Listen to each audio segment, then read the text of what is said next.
एक आम और रोजमर्रा की स्थिति की कल्पना करते हैं। हाँ। मान लीजिए कि कोई बिना किसी फॉर्मल एग्रीमेंट के किसी और के लिए कोई काम करता है। हाँ, या फिर गलती से किसी और का इलेक्ट्रिसिटी बिल भर देता है। एग्जैक्टली या एक और क्लासिक सिचुएशन देखें, किसी को रास्ते पर कोई गिरी हुई कीमती अंगूठी मिल जाती है। तो ऐसे में कानून किस तरह से काम करता है? आमतौर पर लोगों के दिमाग में यही आता है कि अगर पेपर पर साइन नहीं किया गया है, दोनों पार्टीज ने आमने सामने बैठकर कोई लिखित कॉन्ट्रैक्ट नहीं बनाया, तो कोई लीगल जिम्मेदारी बनती ही नहीं है। सही बात है, पर क्या सच में ऐसा है? मतलब बिना किसी लिखित कॉन्ट्रैक्ट या पेपर वर्क के भी क्या किसी को उसका हक मिलना चाहिए? Okay, let's unpack this. आज के इस डीप डाइव में हम इन्हीं दिलचस्प सवालों के जवाब ढूंढने वाले हैं। और इस डीप डाइव का मुख्य विषय है क्वाजी कॉन्ट्रैक्ट्स, जो इंडियन कॉन्ट्रैक्ट एक्ट 1872 के सेक्शन 68 से 72 के बीच आते हैं। बिल्कुल, और इस विषय को गहराई से समझने के लिए हमारे पास सोर्सेज का एक बेहतरीन कलेक्शन है आज। राइट, हमने लीगल टेक्स्ट, मनुपत्रा के कुछ बहुत ही डिटेल आर्टिकल्स और कॉन्ट्रैक्ट एक्ट पर आधारित सबसे इंपॉर्टेंट लैंडमार्क केस लॉस का विश्लेषण किया है। और इस एनालिसिस का जो मकसद है वो ये समझना है कि कानून किस तरह अनजस्ट एनरिचमेंट को रोकता है, यानी किसी के नुकसान पर दूसरे का अनुचित फायदा उठाने को कैसे काउंटर करता है। ये समझना सच में बहुत फैसिनेटिंग है कि जब पार्टीज के बीच कोई फॉर्मल कॉन्ट्रैक्ट एग्जिस्ट ही नहीं करता, तब भी कानून किस तरह से ऑब्लिगेशंस और जिम्मेदारियां तय कर देता है। हाँ, it's almost like the law has a built in safety net for common sense and fairness. तो सबसे पहले क्वाजी कॉन्ट्रैक्ट्स और अनजस्ट एनरिचमेंट के मूल विचार या कॉन्सेप्ट को समझते हैं। स्पष्ट रूप से अगर कहें तो क्वाजी कॉन्ट्रैक्ट्स असल में रियल कॉन्ट्रैक्ट्स होते ही नहीं हैं। राइट, क्योंकि एक वैलिड एक्चुअल कॉन्ट्रैक्ट बनने के लिए कानून में सबसे जरूरी चीज होती है कंसेंसस एड इडेम। हाँ, ये एक लैटिन टर्म है जिसका मतलब है मीटिंग ऑफ माइंड्स या आपसी सहमति। इसका बेसिक रूल यह है कि दोनों पार्टीज को एक ही चीज पर, एक ही वक्त पर, एक ही सेंस में राजी होना पड़ता है। जैसे अगर एक व्यक्ति अपनी पुरानी गाड़ी बेचना चाहता है और दूसरा व्यक्ति नई गाड़ी खरीदने का सोच रहा है, तो वहां मीटिंग ऑफ माइंड्स नहीं है। एग्जैक्टली। लेकिन क्वाजी कॉन्ट्रैक्ट्स में ऐसी कोई आपसी सहमति, कोई मीटिंग ऑफ माइंड्स या कोई ऑफर और एक्सेप्टेंस होता ही नहीं है। ये एसेंशियली कानून द्वारा थोपे गए ऑब्लिगेशंस हैं। इनका आधार फेयर प्ले और इक्विटी यानी न्याय है। कानून ये मानता है कि भले ही आपसी सहमति ना हो, लेकिन कुछ स्थितियां ऐसी होती हैं जहां किसी को अपनी जिम्मेदारी से भागने नहीं दिया जा सकता। So what does this all mean in terms of philosophy? इसके पीछे का मेन आइडिया क्या है? देखा जाए तो इसका मूल सिद्धांत या फिलोसॉफिकल बेसिस वही है जिसका हमने पहले जिक्र किया, अनजस्ट एनरिचमेंट।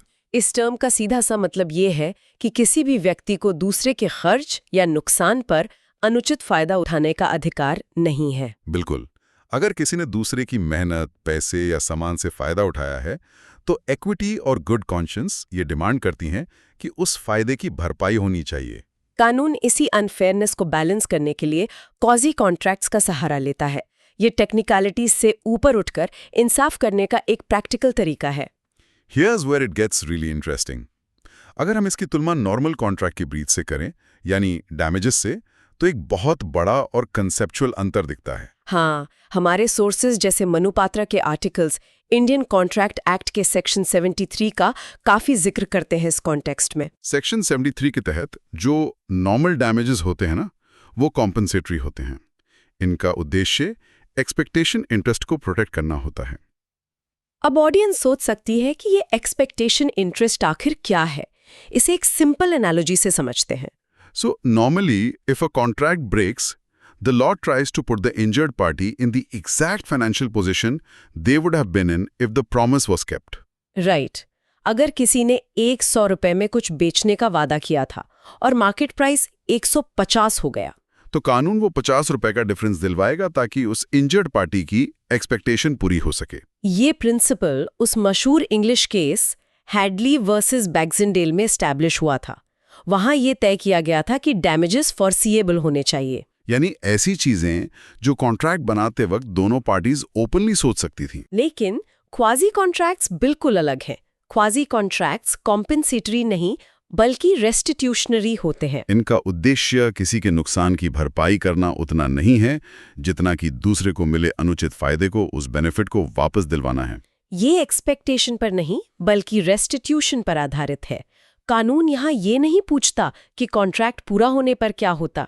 कानून सीधा ये पूछता है कि क्या इस व्यक्ति के पास कुछ ऐसा है जो स्ट्रिक्टली स्पीकिंग उसका नहीं होना चाहिए और जिससे किसी और का नुकसान हुआ है। ये डिस्टिंक्शन लॉ की फिलॉसफी को समझने के लिए बहुत क्लियर और जरूरी है। तो चलिए अब कॉन्ट्रैक्ट एक्ट के उन स्पेसिफिक सेक्शंस पर आते हैं जो इन क्वाजी कॉन्ट्रैक्ट्स को प्रैक्टिकली डिफाइन करते हैं। शुरुआत करते हैं सेक्शन 68 से। ये सेक्शन इनकेपेबल पर्सन्स या असक्षम व्यक्तियों के बारे में बात करता सो है। That covers people who literally can't sign a contract. उनके बारे में कानून क्या कहता है? अगर किसी ऐसे व्यक्ति को जो कॉन्ट्रैक्ट करने के काबिल नहीं है, जैसे कि कोई माइनर या अनसाउंड माइंड का व्यक्ति, उसे नेसेसरीज या जरूरत का सामान सप्लाई किया जाता है, तो क्या होता है? ऐसी स्थिति में सेक्शन 68 कहता है कि जो व्यक्ति ये नेसेसरीज सप्लाई करता है वो उस असक्षम व्यक्ति की प्रॉपर्टी या एस्टेट से रीइंबर्समेंट क्लेम कर सकता है। यहाँ कानून एक सेफ्टी नेट बनाता है।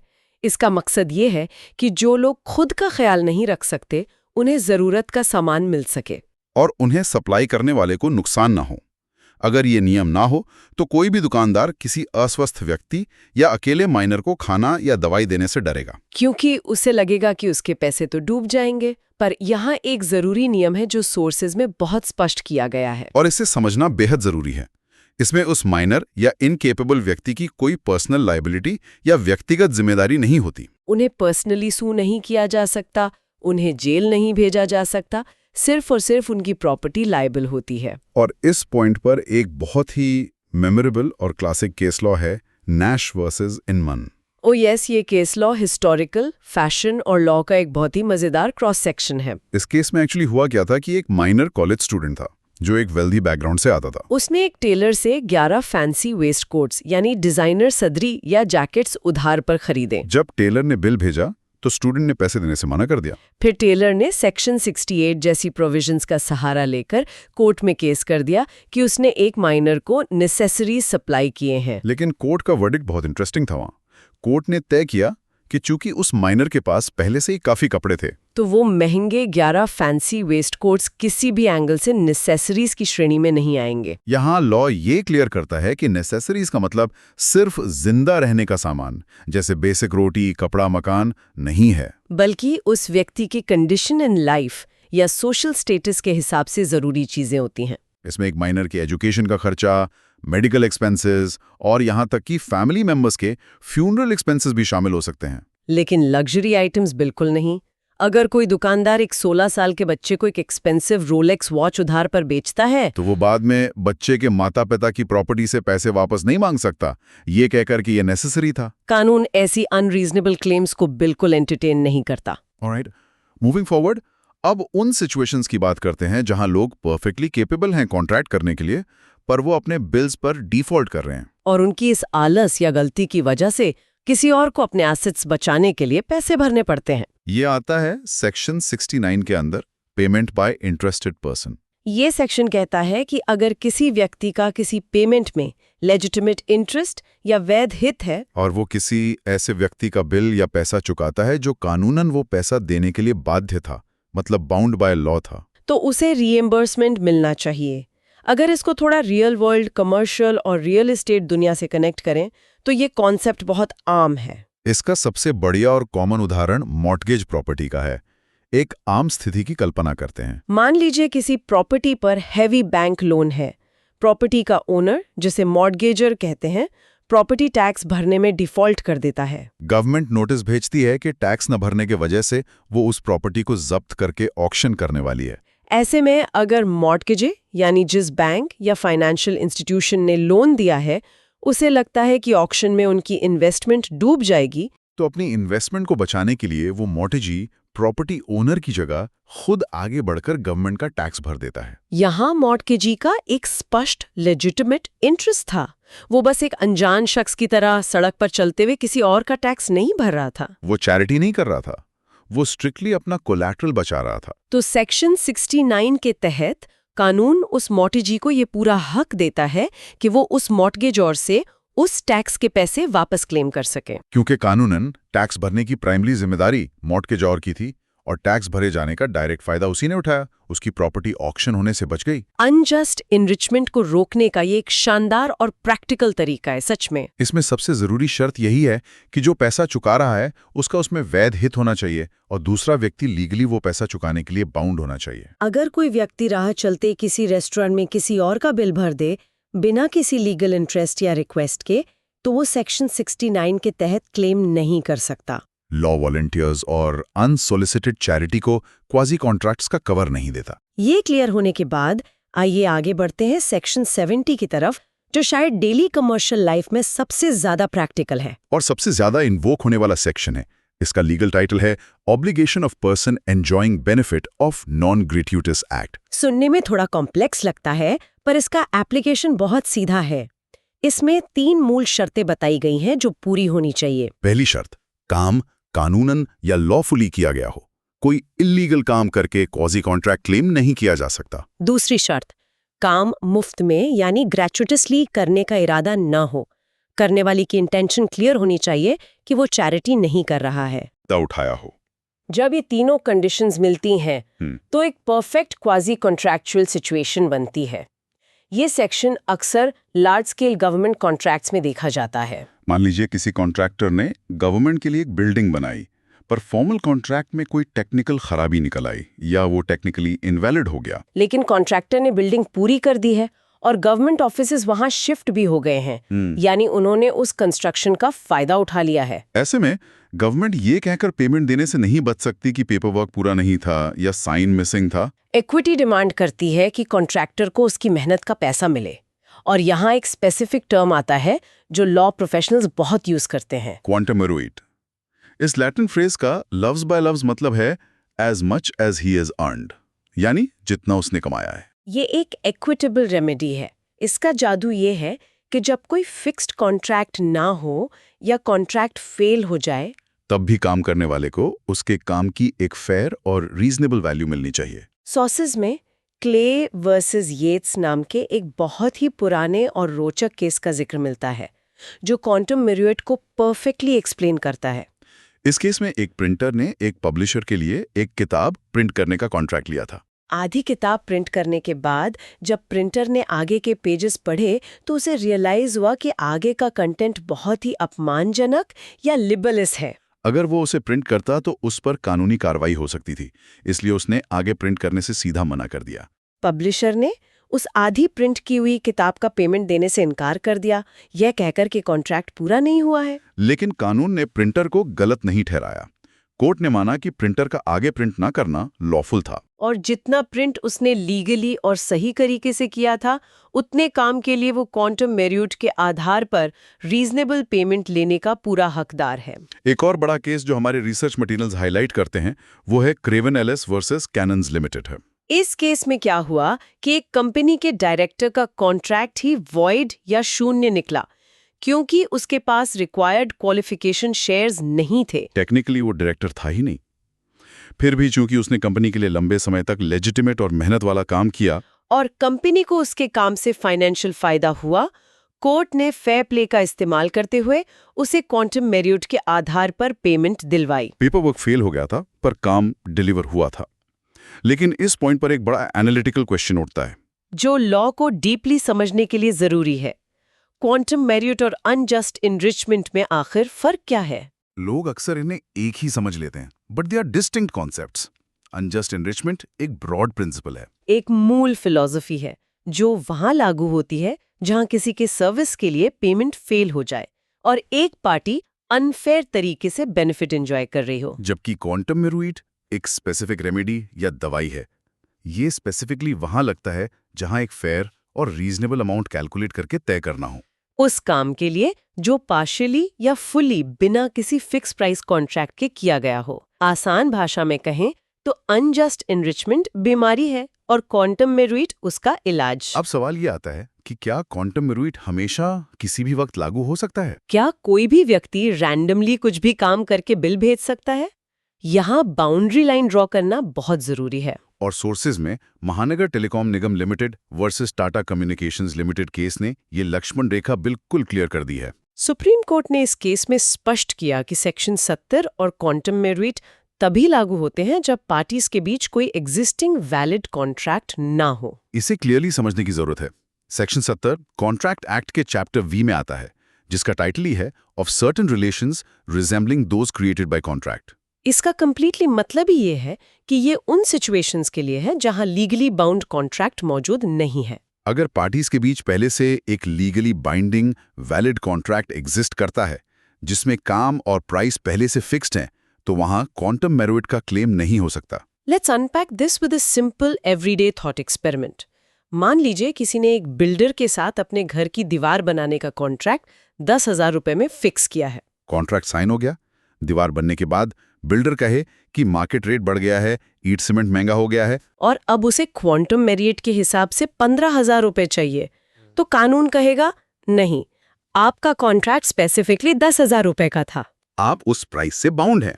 ऐसी स्थिति में कॉन्ट्रैक्ट के टर्म्स ही फाइनल होंगे। आप कॉन्ट्रैक्ट के फिक्स टर्म्स को इग्नोर करके क्वाजी कंट्रैक्चुअल रेमेडी का फायदा नहीं उठा सकते। पर अगर दूसरी तरफ दीवार बनाने का कोई स्पेसिफिक रेट फिक्स ही नहीं था, बस वर्बली बोला गया कि भाई दीवार बना दो, बाद में देख लेंगे, तब दीवार बनने के बाद बिल्डर क्वांटम मेरिट के आधार पर मार्केट का रीजनेबल रेट क्लेम कर सकता है। कानून कॉन्ट्रैक्ट की सैंक्टिटी, उसकी पवित्रता को सबसे ऊपर रखता है। क्वाजी कॉन्ट्रैक्ट सिर्फ वहां एंटर करते हैं जहां कानूनी रूप से एक वैक्यूम, एक खालीपन हो। चलिए अब इस डीप डाइव के आखिरी 2 सेक्शंस पर आते हैं, सेक्शन 71 और 72। ये दोनों सेक्शंस रियल लाइफ से, आम इंसान की हर रोज की जिंदगी से इतने जुड़े हुए हैं कि इन्हें समझना सबके लिए प्रैक्टिकल वैल्यू रखता है। सेक्शन 71 बात करता है फाइंडर ऑफ गुड्स की। बचपन में हम सब ने एक फ्रेज सुना होगा प्लेग्राउंड में, फाइंडर्स कीपर्स लूजर्स वीपर्स, यानी जिसे मिला वो उसका, जिसका खोया वो रोता रहे। पर इंटरेस्टिंगली इंडियन कॉन्ट्रैक्ट एक्ट इस लॉजिक को पूरी तरह से रिजेक्ट करता है।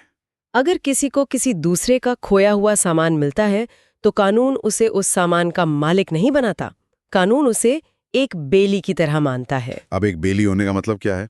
इसका मतलब है कि जब तक असली मालिक नहीं मिल जाता, तब तक आपके ऊपर कुछ खास और सख्त जिम्मेदारियां आ जाती हैं। उस सामान की रीजनेबल केयर करनी होगी, ठीक वैसे ही जैसे कोई आम और समझदार इंसान अपने खुद के सामान की केयर करेगा। सबसे बड़ी बात, उस सामान को अपने निजी फायदे या पर्सनल यूज के लिए इस्तेमाल नहीं किया जा सकता। और तीसरा, असली मालिक को ढूंढने की रीजनेबल कोशिश करनी होगी। सोर्सेज में कालिया पुरुमल पिल्लाई केस का हवाला दिया गया है, जो एग्जैक्टली यही इस्टेब्लिश करता है कि फाइंडर ऑफ गुड्स पर बेलमेंट के रूल्स स्ट्रिक्ट तरीके से लागू होते हैं। इसका प्रैक्टिकल इम्प्लीकेशन देखिए।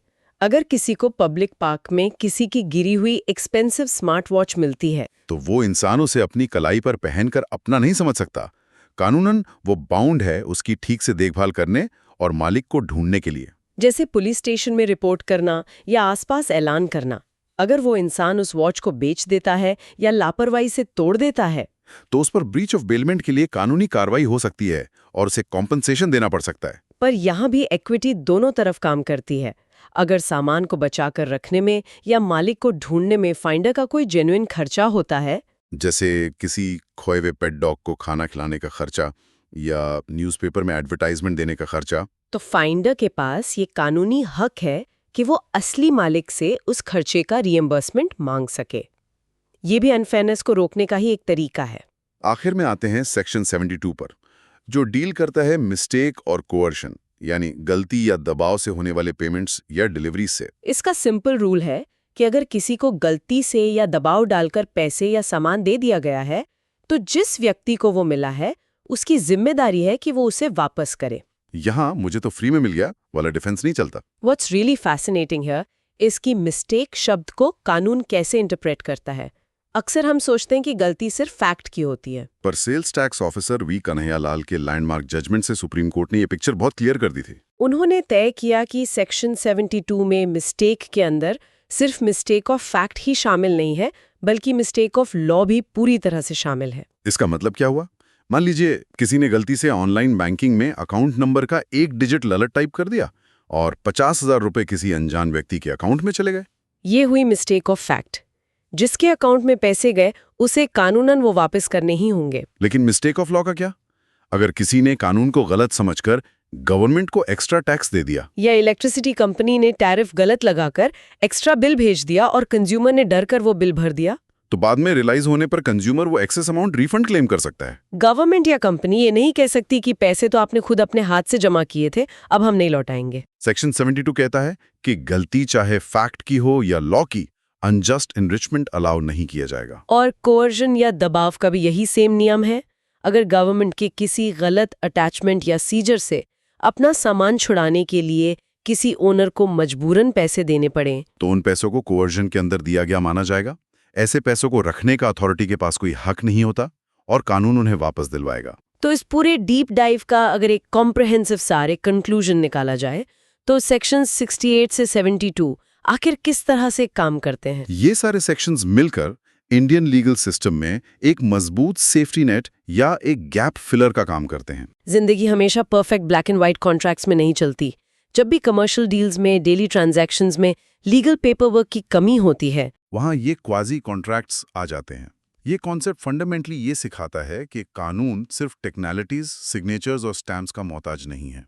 कानून फेयरनेस, गुड कॉन्शियंस और इक्विटी को मेंटेन करता है। किसी भी आम इंसान के लिए इन रूल्स को समझना सिर्फ एकेडमिक नहीं बल्कि हाईली प्रैक्टिकल है। इस नॉलेज से लोग गलती से होने वाले फाइनेंशियल नुकसान से खुद को बचा सकते हैं या अपने द्वारा किए गए वैलिड काम का सही हक पा सकते हैं। कॉन्ट्रैक्ट लॉ की रूह सिर्फ मीटिंग ऑफ माइंड्स में नहीं है, बल्कि उस समझ में है कि समाज में बैलेंस कैसे बनाए रखा जाए। बिल्कुल सही कहा। अब इस डीप डाइव को यहाँ खत्म करने से पहले सोर्स मटेरियल से थोड़ा बाहर निकलकर एक आखिरी सोचने पर मजबूर करने वाला सवाल, एक प्रोवोकेटिव थॉट एक्सपेरिमेंट छोड़ते हैं। कानून के ये सारे क्वाजी कॉन्ट्रैक्ट के नियम उस जमाने में बनाए गए थे जब ट्रांजैक्शंस आमने सामने होते थे। कॉन्ट्रैक्ट एक्ट 1872 का है। पर आज के इस एडवांस्ड डिजिटल और हाइपर-कनेक्टेड दौर में, जहां एआई, स्मार्ट कॉन्ट्रैक्ट्स और ऑटोमेटेड सिस्टम्स लगातार काम कर रहे हैं, वहां क्या होगा जब कोई मशीन गलती करे? एक रियल पॉसिबिलिटी सोचिए। किसी एडवांस्ड एआई ट्रेडिंग सिस्टम में एक छोटा सा ग्लिच आता है और वो गलती से लाखों रुपए के क्रिप्टो टोकन्स किसी अनजान यूजर के अनोनिमस वॉलेट में भेज देता है। वहां बिना किसी ह्यूमन इंटेंट के मिस्टेक हुई है और वो अनजान यूजर एक एंजॉयिंग अ बेनिफिट वाली स्थिति में आ जाता है। ऐसे में कानून आगे चलकर इन ट्रेडिशनल टर्म्स को कैसे डिफाइन करेगा? क्या एल्गोरिथम की गई गलती पर भी 1872 के ये नियम उतने ही असरदार रहेंगे? जब सिस्टम ऑटोमेटेड हो और माइंड ही ना हो, तो मीटिंग ऑफ माइंड्स का फेल होना कैसे जज होगा? ये एक ऐसी डीप चर्चा है जो आने वाले वक्त में लीगल टेक, क्रिप्टो और एआई की दुनिया में लॉ को फिर से इवॉल्व होने पर मजबूर कर सकती है। इस बारे में जरूर सोचिएगा। ये एक ऐसा फील्ड है जो लगातार बदल रहा है। आज की डीप ड्राइव में बस इतना ही।